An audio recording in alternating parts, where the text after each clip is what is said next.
Prepare yourself. It's Big News Wednesday.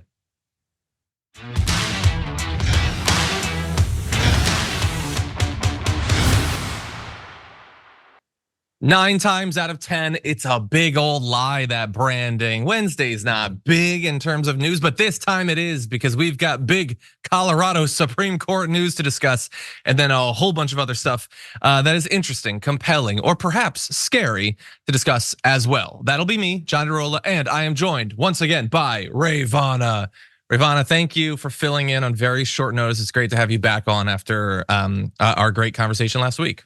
Yeah, it's great to be back on. Happy to do it. It's always funny when I get that email and they're like, "I'm so sorry, so short notice. Can you do it?" And I'm like thinking about, oh, I've got a busy day of watching anime and making one Rebel HQ video. Let's see if I can pencil it in. No, I'm very happy to be here and super excited to talk about a lot of these stories today.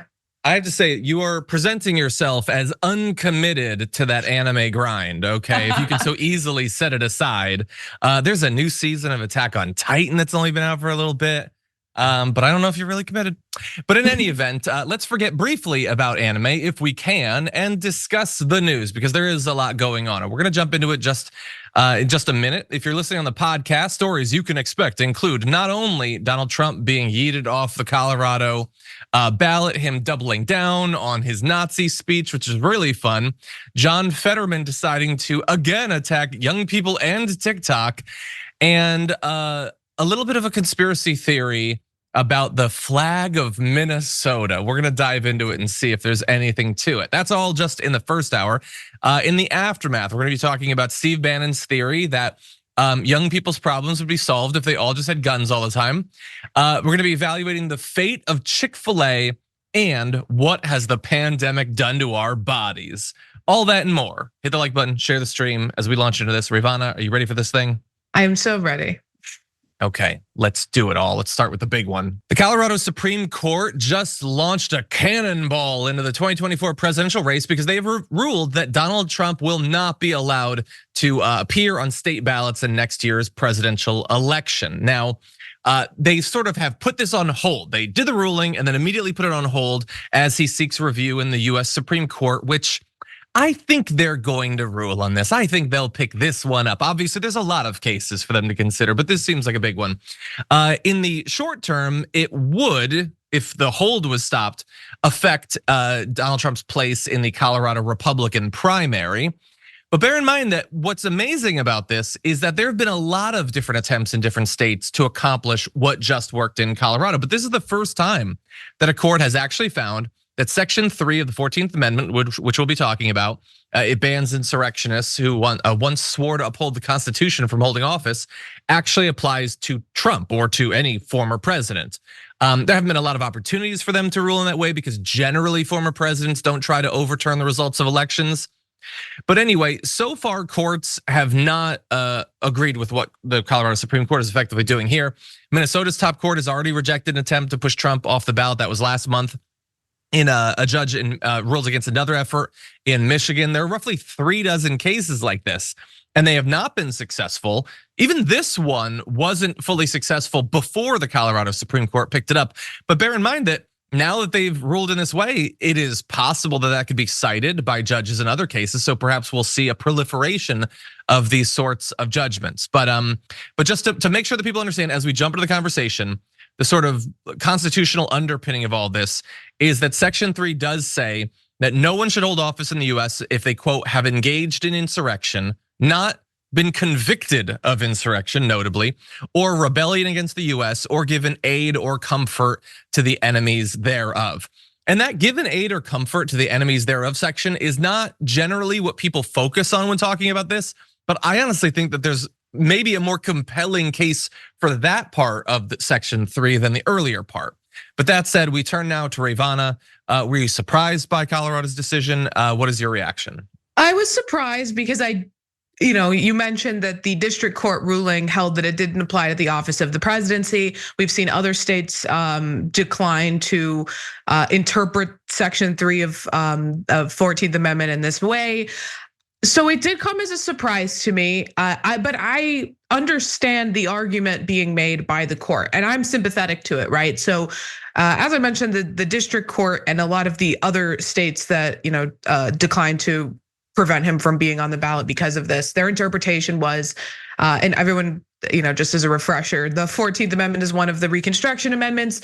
It was written with the intent to keep Confederates out of political office. It doesn't explicitly say that it applies to the office of the presidency. So that's why the district court interpreted that it cannot be applied to that office. The Supreme Court held that you can interpret it in that way, and it's a novel issue, right? There's no precedent for this. Obviously, it wasn't necessarily intended to be used in this manner, but there's no reason why it couldn't be interpreted to apply to other types of instances of insurrection outside of the Civil War.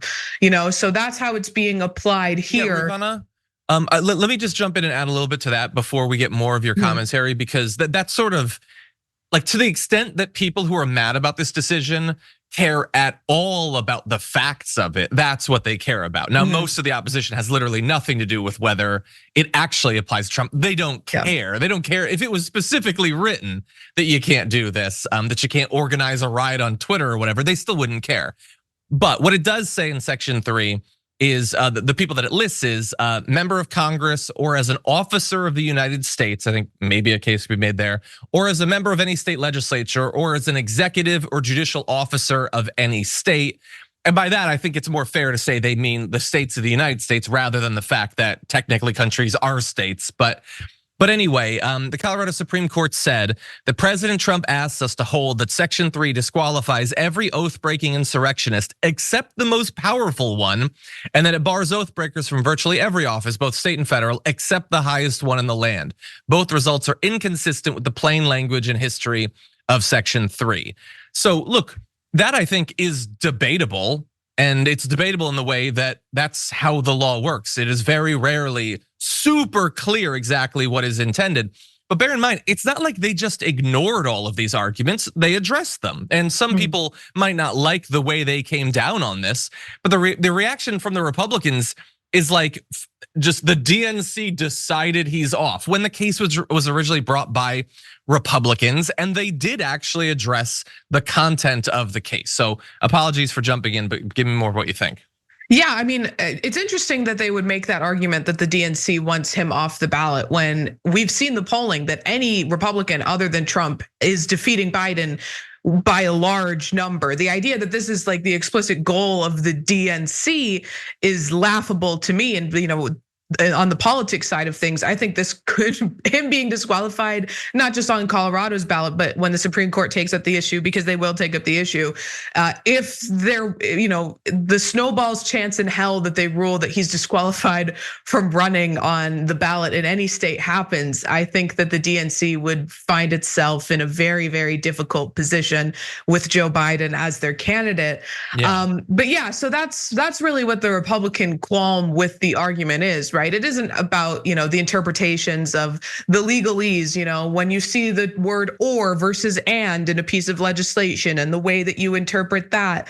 But I mean, as far as the ruling that they made goes, the way that they interpret Section 3 of the 14th Amendment, the short answer to that is the answer to every legal question, which is it depends. It just depends on your interpretation, the method through which you interpret legislation. And so I think that when it goes to the Supreme Court, we're gonna see this decision reversed. But it'll be interesting to see what issues specifically they bring to the Supreme Court, because as I mentioned, it's a matter of first impression. So both the district court in Colorado and the Colorado Supreme Court ruled that Trump did engage in insurrection. So is the Trump campaign gonna ask the Supreme Court to evaluate that claim? Or are they just gonna ask them to evaluate the specific claim as it applies to Section 3? It'll be fascinating to see, but I think it's important that you mention, because I've seen some people make this argument, you don't need a conviction to make that evaluation in court. You don't need a conviction on an insurrection claim to be able to interpret this the section of the amendment in that way. It doesn't have to happen in a criminal court. Courts are equipped to make that determination based on the facts presented themselves. Yeah. By the way, I'm glad that you brought up let's say was allowed to stand. The Supreme Court allows this to stand. What would the actual effects of it be? Well, first of all, when it comes to Colorado specifically, it's largely irrelevant. Donald Trump was whooped in Colorado. No Republican has won in Colorado since 2004. So it's not like that's gonna rig the election, but conceivably it could spread to other places, both in the general election, but also in the primary. I guess that would be more relevant. And I totally agree. Like all of the Republicans who are like, they're doing this so that they can save Biden. This would almost certainly doom Biden. If it resulted in Nikki Haley being the candidate, I don't think Biden would have a single chance considering economic concerns. Like, I think the only reason he has kind of a chance against Trump is because Trump is Trump. And Nikki Haley notably is not Trump. She's her own thing, which I have lots of problems with. But so the idea that like, you guys don't care about principle, you're just doing this so you can win. I am not 100% sure exactly what I think the Supreme Court should do if it was up to me. But to be clear, if I agreed with the Colorado Supreme Court, it would not be because of my own pragmatic political aspirations. Like for the 2024 election, it would almost certainly lower the chance that a Democrat retains the White House. And before we move on to responses and everything, I sort of implied that I'm not 100% sure. Because again, I think that you really can debate whether the language should be interpreted this way. Look, I personally think that if you engage in insurrection, it makes sense that you'd be barred from holding office. But that said, I don't know that it's 100% clear that that's what you should define what he did. I think he was involved in a coup in some sense. But anyway, we sort of, I think, agree that the Supreme Court is almost certainly going to knock this thing down. Do you think they should? Briefly. I think my personal opinion, I tend to interpret legislation through a more strict lens as far as specific language. And I think that through that lens of interpretation, the word "or" is clear in the language that they're not specifically mentioning the office of the president. However, I think it absolutely falls within the spirit of what was intended with the law. I mean, if you can show that, and they did, and the courts found this in Colorado, that he engaged in an act of insurrection, that it follows logically that you would be able to apply this to that office. So, I mean, I feel like I really see both sides of the issue. I don't think the Supreme Court, it wouldn't be the most offensive ruling they've ever made to me if they shot down this decision by the Colorado Supreme Court. And from a strictly self-interested political perspective, I don't want them to rule that in agreement with the Colorado decision, just because I think that it would be bad for the country. And I could see the levels of vitriol from the right wing in this country escalating to a severe and pervasive amount of political violence if they were to do this.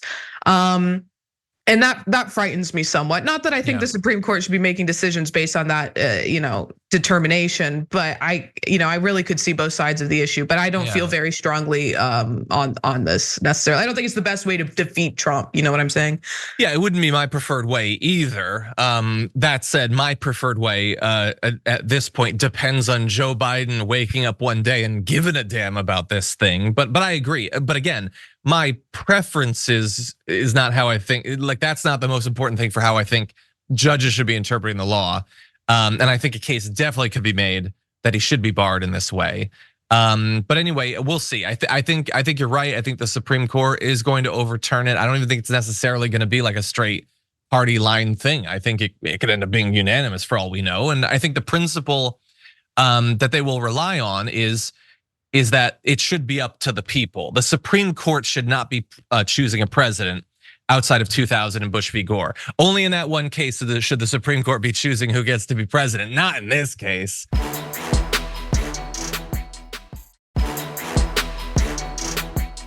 Donald Trump hearing that he's being booted from the Colorado ballot.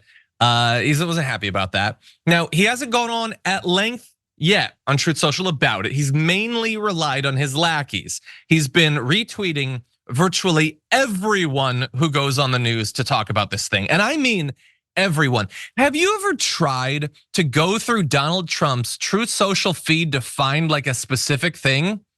He never stops posting on there. When did it become normalized for people, and let's be honest, guys, to tweet as much as they do? And not just him, Elon Musk. Have you ever tried to find like a specific one of Glenn Greenwald's tweets from like a day or two ago? It will take you 30 minutes. And I don't understand how we've gotten to this social situation.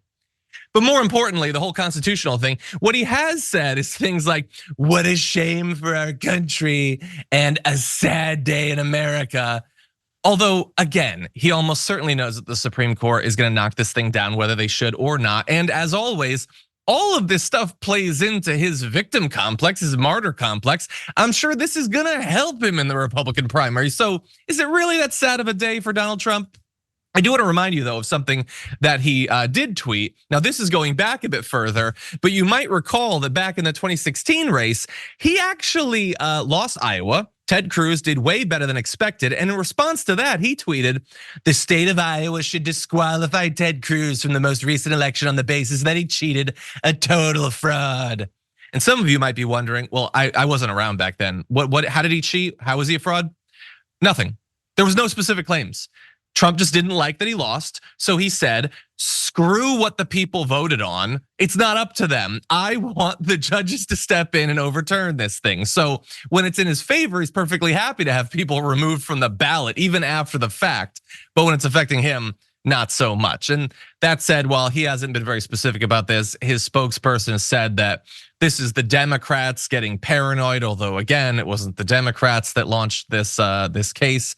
And they said that they're going to swiftly file an appeal. These are un-American lawsuits. So what do you think about the sort of PR aspect of this, Rayyvana, about the attempt to spin all of this? I mean, it's the same PR campaign they've been running in regards to all of his trials. I mean, I remember during his civil damages trial in New York, he kept saying that this is an attempt to interfere with the election, to keep me off the campaign trail, despite the fact that he didn't have to be there. But it's been a really effective message for him and his base. I mean, we've been getting in these batches of Trump supporter footage from Michael Schur at these rallies, and that seems to be a really big rallying cry for a lot of those. I mean, and sifting through that is some of the most mind-numbing and brain-killing things I've ever had to do for Rebel HQ. But pull out some golden moments, that's always fun. But yeah, I mean, it really seems like it's an effective message, so they're continuing it there. Of course, he had to do his little sprinkle anti-Semitism on it, referred to George Soros and some of those statements. But I mean, it's really important for him, and I'll bring this back to what I was saying earlier. It's really important for him to message that this is the Democratic Party. This is crooked Joe Biden that's doing this, somehow connected to Hillary Clinton. I don't know. But it's funny because as we were just talking about, this really isn't necessarily in the best interest of the Democratic Party, not electorally, not politically. I mean, Trump being on the ballot might be the only thing that gives Joe Biden a second term. And even that, is a little bit shaky. But as you were mentioning, this would be great news for someone like Nikki Haley, who seems to now have ascended above the pack of garbage, levitating above the can, if you will.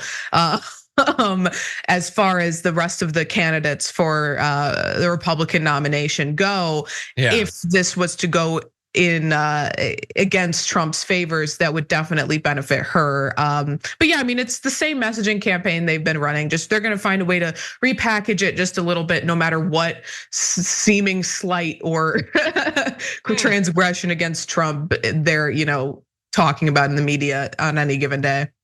Yeah, I agree. It's indisputably true that this is Biden's best chance, but I love that like all of the Trump people have to pretend that that's not the case. They all have to be like, no, Biden's like secretly super scared of Trump. Like, no, he's the literal best chance, but you guys can't accept that because it makes you look bad. Probably good news for Nikki Haley.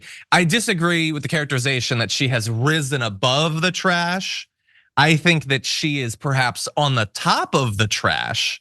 She's like an eclair on a doily sitting at the very top, like an angel, but still reeking of trash like the rest of them. But anyway, Biden, we don't have the video for you, but Biden was asked about this ruling as he got off or got onto a plane. He's asked if Trump was an insurrectionist. He said, it's self-evident. You saw it all, Jack. Now, I added the Jack. Now, whether the 14th Amendment applies, I'll let the court make that decision, but he certainly supported an insurrection. There's no question about it, none, zero. which seems fair. I'm perfectly happy to criticize Biden when he's wrong. I think that that's fair. It will, in the end, by the way, realistically be up to a court, no matter what Biden wants. I know the right wants to pretend that it's up to him, but that's not actually how it works.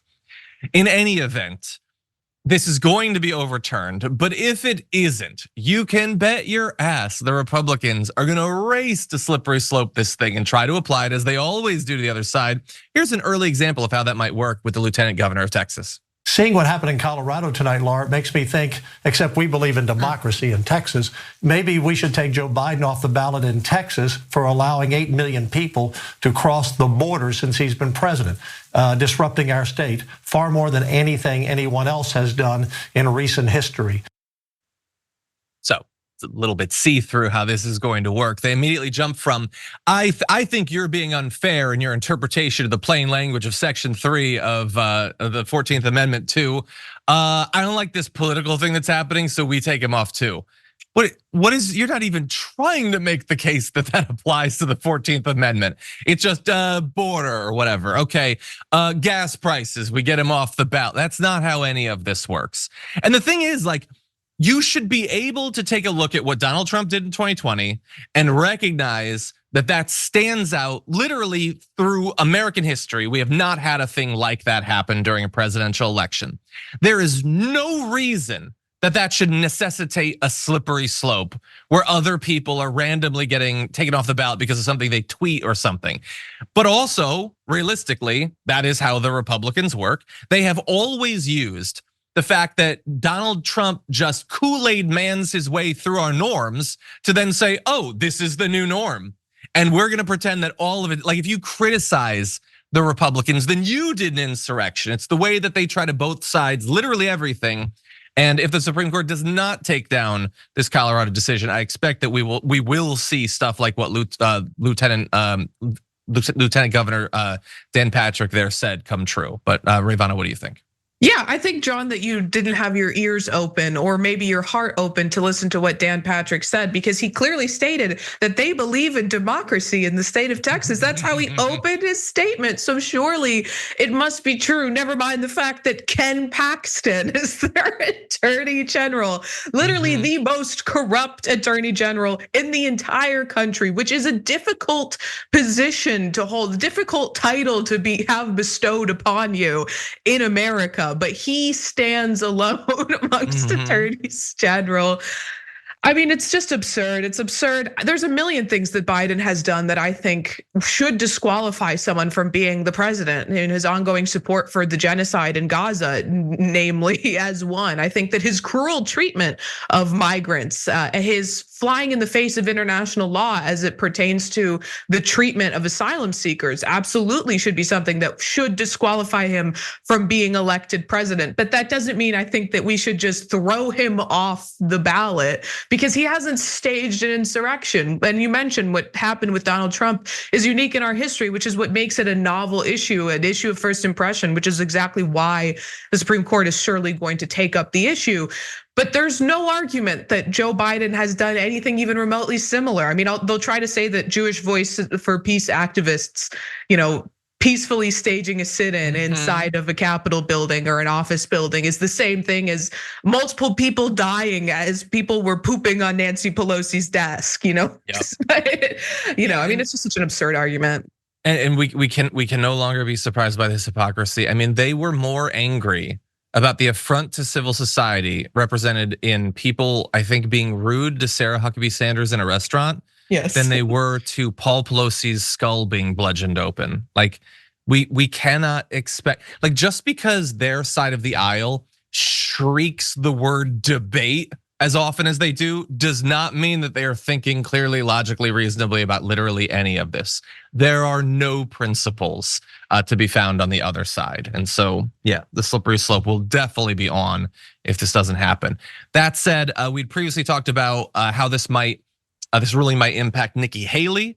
Well, there's another Republican primary contender, technically contender to Donald Trump, who's weighing in on this. Let's take a look. They have just tried to bar President Trump from the Colorado ballot using an unconstitutional maneuver that is a bastardization of the 14th Amendment to our U.S. Constitution. This was a provision, Section 3, that was designed to bar Confederate members, people who switched to the Confederacy, from actually being able to serve.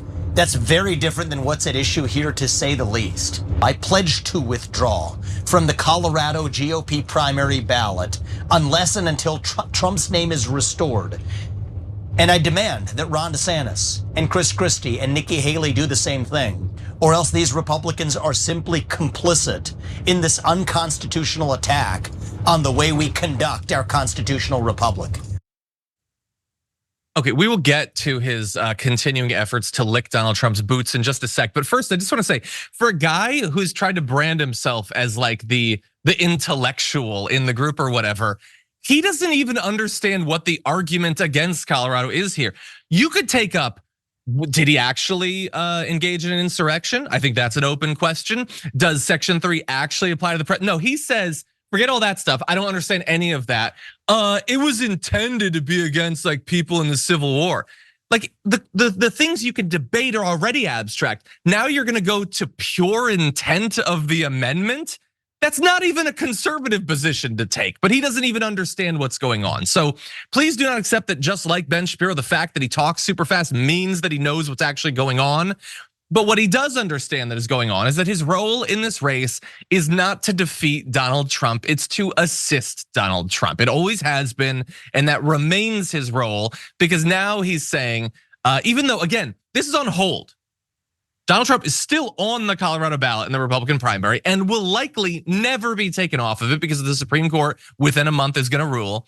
But he has to immediately jump out and say, I'm gonna cast myself into a volcano for Donald Trump. And if Nikki Haley isn't jumping into the magma along with me, then she's a rhino. Rayyvana, what do you think? Well, John, I thought he made a really good argument. He said the word constitution and constitutional a lot in that statement. So clearly he knows what he's right. So he's got to know what he's talking about. I'll just add that he is in protest taking himself off of the primary ballot, despite the fact that the primaries are run by the party. It's not the same entity that runs the general election. It's got nothing to do, it's not the same thing at all. So like, your active protest is just him bowing down to Donald Trump. That's it. Yeah. And by the way, the Colorado GOP is already saying that they will literally change over to a caucus to get around this if they have to. Again, because just like Ramaswamy, the entire institutional Republican Party in the state is just there to give Donald Trump what he needs. But anyway, by the way, I'm trying to find right now, do they have polling for the Republican side in Colorado? Like, as if Ramaswamy is like, no, dude, don't take yourself off. You might win this thing. Like, dude's probably polling at 3%, and he's like, I will sacrifice myself. Yeah, okay, and I'll take myself off the Democratic thing in California. Really sacrificing a lot there. Anyway, obviously there's gonna be a big story going forward, particularly this week. We will continue to track it.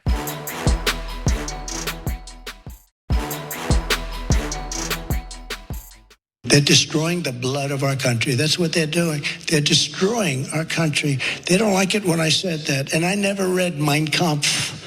They said, oh, Hitler said that in a much different way.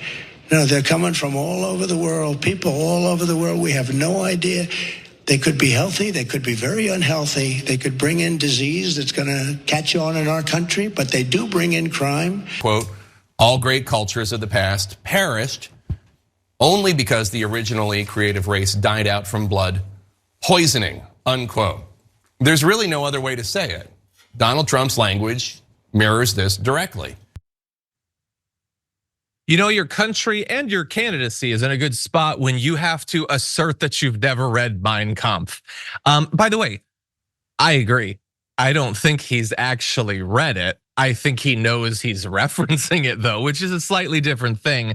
And I also love when he's like, I didn't read it, I don't know it. I said the thing in a very different way. I know specifically what he said, and I didn't say it in the same way. It's the same thing. So we can put up the graphic. Jake Tapper did a great job in showing that. That's what he's referencing. Like you can think that the reason he's referencing that could be one of a couple things: his personal familiarity with Mein Kampf, The fact that maybe Stephen Miller put it into a speech because he probably reads it nightly to his kids. You can think of it for a couple different reasons, but you cannot say that it's in the speech for any other reason than it's a thing that Hitler and the Nazis said. That's all it is. And so, by the way, if he didn't know that, let's say that the first time in his life that he has ever spontaneously tried to use poetic language in a speech, he just happened to trip and fall face first into a Nazi terminology. Well, he knows now that that's a Hitler thing. And as you saw, he's doubling down, actually tripling down, because he already truth socialed it.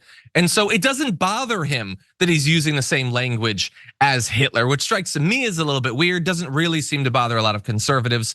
Rayyvana, what do you make of all this? I think that you're spot on that he's never read Mein Kampf. I would see that and raise you. He's never read a book ever in his life, except for maybe the book he wrote himself.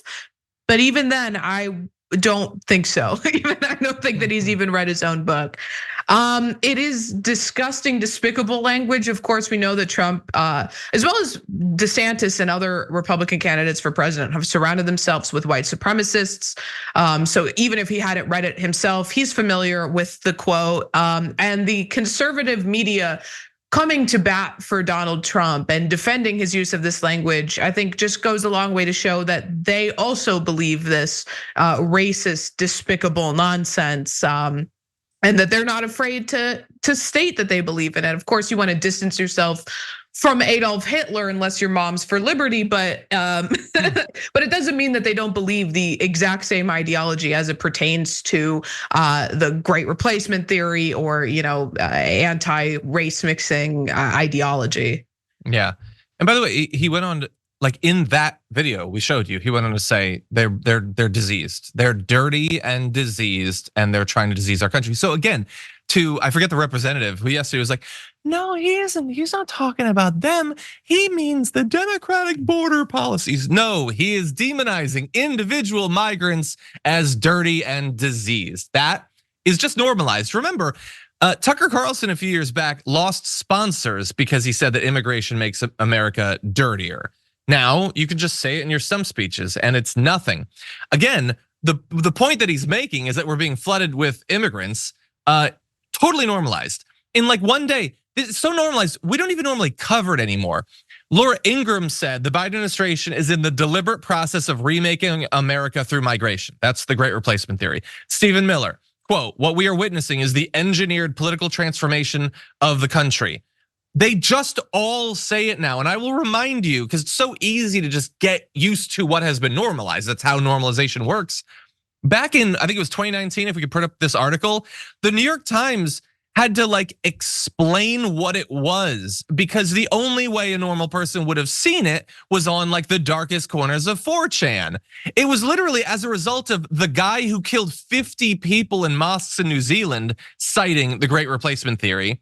That now is just a thing cable news hosts say, the next attorney general of the United States potentially says, you say it in your stump speeches, you say it everywhere. That's how normalization works. And one other way that it works is pushing to go even further. Senator Tommy Tuberville, one of like the few Republicans who's like super eager to talk about this, says, I'm mad he wasn't even tougher than that. We're being overrun, they're taking us over. Hitler quotes are not enough for Tommy Tuberville. And by the way, I love the idea that he's worried that we're being invaded or whatever, as he's like fighting to stop us from having new military leadership. But anyway, Rayyvana, I'm throwing a lot out there. What do you make of it?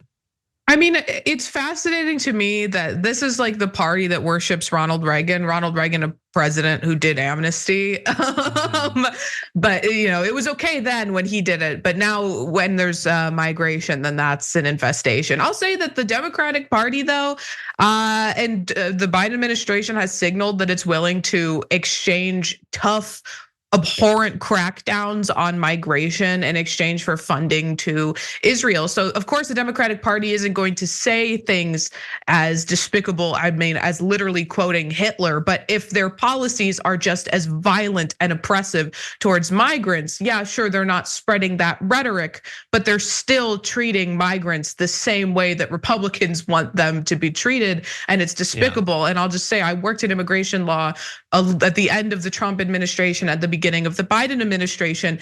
And I was expecting, and maybe because I was a little bit more optimistic and less jaded than I am now, I was expecting some change considering so much of the Biden campaign was ran on, look at the cruelty that Donald Trump has enacted against migrants. We need to do better than this.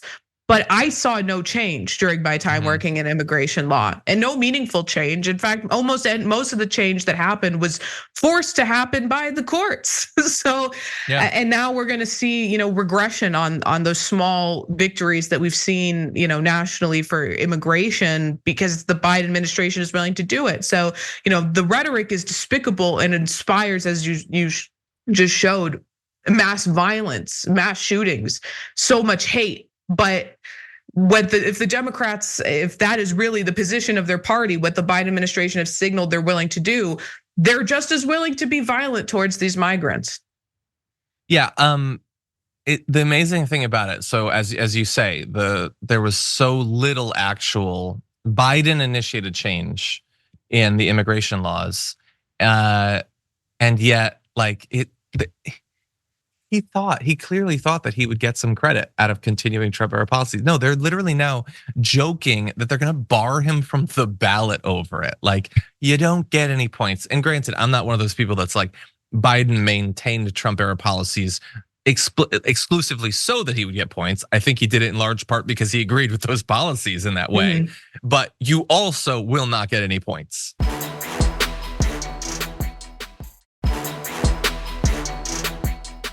72% of young voters, according to this new poll, disapprove of how President Biden is handling the Israel-Hamas war. Why do you think so many younger people, especially in your party, see it differently?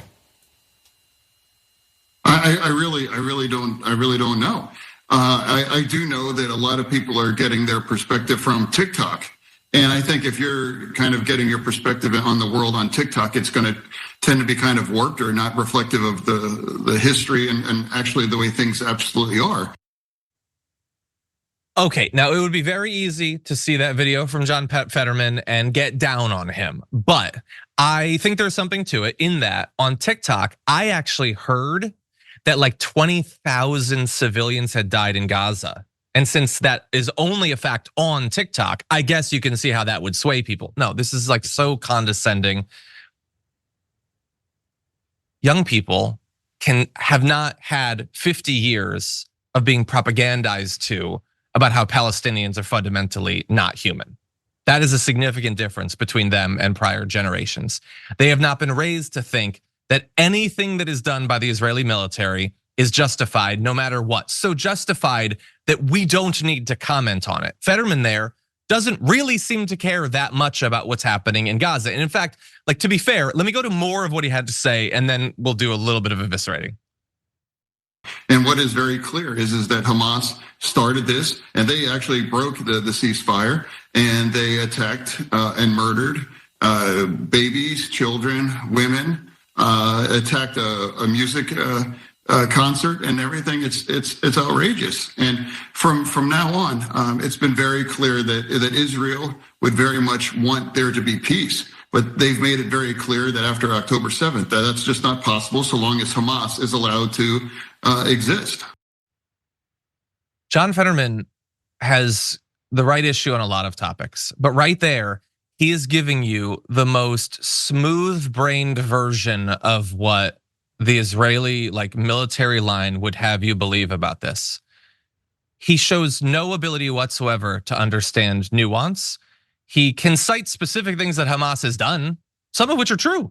Did Hamas start this most recent round of violence? Yes, this most recent round of violence was started by the horrendous incidents on October 7th. Did they break the ceasefire? It's arguable. I mean, they both say that the other side did. And he cites specific reprehensible attacks that they've conducted. And just like virtually everyone in mainstream media, he seems to think that, oh, they did that, so that's it. We don't have to think anymore. You attacked a concert. Okay, 8,000 kids are dead. Way more have lost their parents, other family members. Far more will die as a result of the devastation in Gaza right now. And I would love to have someone have the balls to explain why going into a house and murdering the people there, as reprehensible as that is somehow more morally reprehensible than blowing apart 10 times as many people, 20 times as many people. Murder is unacceptable in all cases, I agree, but 20 times the murder, you should at least recognize that it happened. I feel like at a certain point, once you've blown apart enough babies and children, you should be obligated to at least explain why that doesn't bother you. But John Fetterman there, a guy who has given us some reason in the past to believe that we should have expectations of him, doesn't even need to cite the numbers. He just said, Hamas did it. It's on Hamas, whatever, I'm moving on. I'm not even going to argue, I'm not even gonna take stock of the situation and explain why this mountain of dead civilians is acceptable as a cost in pursuit of Israel's military goals. Rayyvana, what do you think? I mean, John Fetterman is literally using his position as a United States senator to justify genocide. And a lot of his justifications for that genocide are rooted firmly in Zionist propaganda, because he did say some things that were true, but a lot of the things that he's used his massive platform to espouse have been blatant lies. And I mean, it just shows a complete indifference to the lives of Palestinians. But John, just to get back to the TikTok thing, I think you're exactly right that young people haven't been as inundated with pro-Israel Zionist propaganda as other generations have. It was never something that I really experienced in my life growing up. I never had like a strong relationship with that kind of propaganda. But TikTok is, obviously it's become really ubiquitous with Gen Z. People use it every day. I use it every day. I'd like to show him my timeline on TikTok to just have him take a look and see exactly what types of propagandizing are happening. My TikTok is like entirely women doing deadlifts and soccer player hair transplants. But that being said, there's a lot of people who use TikTok as a really good resource to educate people. Ariana Jasmine is a great example. Jessica Burbank uses her platform to educate people on the history of Palestine, as well as the facts of what's actually happening. And we also have on the ground citizen journalists in Gaza who are risking their lives every single day to show the truth to people in the West, to just try to garner some sympathy. And it is really working on particularly the young demographics that are on TikTok, because they haven't had that intense propagandizing to support Israel, but also just seeing the violence right in front of our faces every single day. It's not something that you can deny. It's not something that you can forget. It motivates you. It makes you passionate. It brings people to protests. It gets people, contacting their elected officials to try to call for a ceasefire. And it like breaks my heart that the people who are my age and younger in Gaza have to sacrifice their lives to bring this message to the West, and that they know that the Israeli government might target them, because they've targeted many journalists so far in this genocide, and they might die just to get this message out. And I think that really resonates with the people who are seeing this every single day on platforms like TikTok. 100%. And like, even if you have an issue with where they're getting their news, like, do you think this will be persuasive to them, John Fetterman? Do you think this is going to change some of their minds? I mean, never mind the fact that you, again, refuse to actually accept the numbers coming out of there, accept the fact that thousands of civilians will die this week, thousands of civilians will die next week, and you are not telling me that bothers you, so I have to assume that it does not. And I'm not saying that there can't be generational differences or whatever. There are. I don't use TikTok every day. I go to YouTube to watch videos of women deadlifting. We are different in that way, Rayyvana. I get them on YouTube Shorts. But anyway, this is not persuasive. This feels like the Biden administration line on all the criticisms of them. Like, just spit in the face of the people who have good reason to have an issue with your performance. That's not gonna get a lot of people on your side. US homelessness this year has reached levels that have not been seen since the aftermath of the 2008 financial crisis. And that top line fact is scary enough. I think that should be stressing enough for us as a country. But there's a lot more in this report that came out of the Department of Housing and Urban Development that I think should worry a lot of people. The raw numbers of those experiencing homelessness, 653,000 is terrible. It is a 12% increase from last year. That is a major increase. Like think that is about 60,000 additional people a stadium full of people experiencing homelessness, indifference just from last year. It is the highest since 2007, and 1/3 of those numbers are chronically homeless. That, by the way, is the highest level that has been measured ever. By the way, of those that we're talking about here, 60% were sheltered, 40% were unsheltered, sleeping outdoors or places not meant for human habitation. You have a rise in homelessness among families and individuals. And it's particularly bad as so many of these stories tend to be once you break it down into different demographic groups. So Black people accounted for 37% of the homeless population, despite only making up 13% of the country's entire population. Asian Americans saw the largest percentage increase, a 40% rise from 2022, which is absolutely massive. The largest numeric increase was among Hispanic or Latino Americans, up by more than 39,000 people. Again, from just last year. I am seeing this being reported. Vice News is a great write-up on it. I am seeing it in some other places. But this is the sort of national crisis that should dominate our political discourse. And I think you and I both know that it has virtually no chance of that happening. If anything, those who are going to weigh in, likely on Fox News, are going to use this news as another way to just demonize homeless individuals. But Rayyvana, what do you make of this?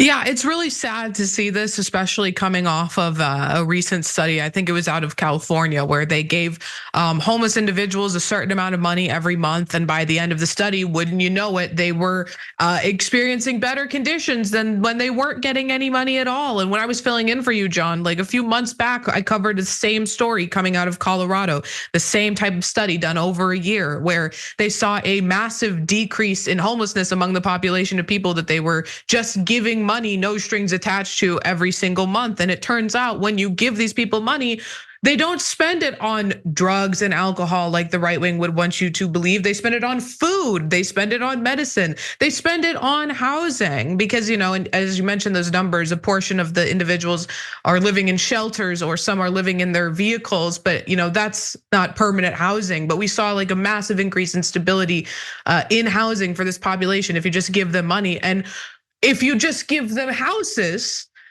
then you of course see a massive increase in housing stability for this population. The solutions are in front of us, but instead of actually enacting these types of meaningful solutions, Democratic parties across the country, state parties and the national party would rather just debate bro you about how actually economic conditions are slightly better. If you look at this graph, when we have people feeling so much economically worse off than they've, in this case, been since the 2008 crisis. Yeah, 100%. I mean, the solutions are complex in implementation, but philosophically not complex. Help people to find housing.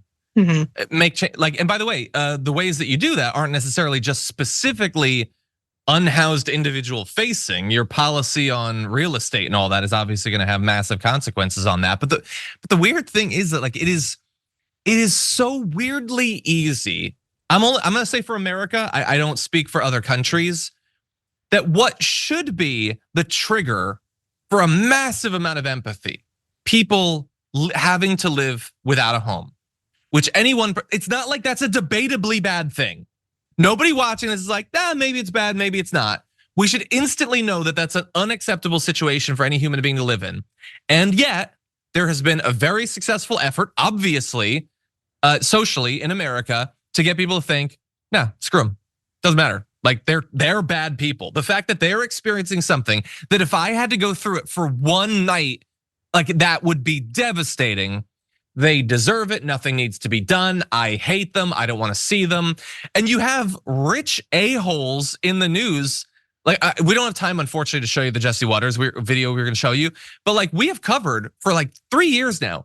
Every couple months, he goes back to how much he absolutely despises the unhoused population. And so even just pragmatically, isn't it a little bit weird that he supports policies that result in these massive increases in the unhoused population? Like he is creating the conditions that will make it so uncomfortable for him as he steps out of his limo and has to walk past those who don't have homes on his way to his fancy studio. As you said, I wish we had time to go over the numbers, but yes, that study that was done that gave people a $750 monthly stipend was used for food, housing, transportation, the sort of things that you might expect. It was incredibly helpful. This is not the first time a study like that has been done. One would think, again, that if you had a problem with people being unhoused, something like this seems like a really cheap way to solve that social situation that you find so inconveniencing. And yet I am sure that to the extent that this gets talked about, it'll be demonized by the right as giving money to bad people.